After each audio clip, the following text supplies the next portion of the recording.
19 crore pound की corruption का case. एहतसाब में इमरान खान की अहलिया बुशरा बीबी की दरखास्त जमानत मंजूर। 5 लाख रुपए के मचलके जमा करवाने का हुक्म। पुलिस को साबिक खातून अव्वल को 31 मई तक गिरफ्तार न करने की हिदायत।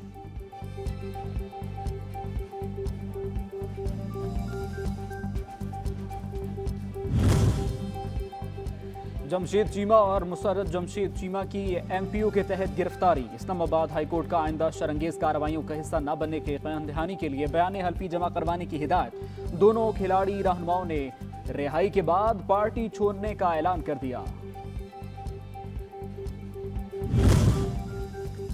तौहीन इलेक्शन कमीशन का केस। इमरान खान, असद उमर और फवाद चौधरी को जाती हैसियत में पेशी का हुक्म। आइंदा समाअत पर पेशी यकीनी न बनाने पर वारंट जारी कर देंगे। कमीशन की तंबीह। केस की समाअत 5 जून तक मुलतवी कर दी गई।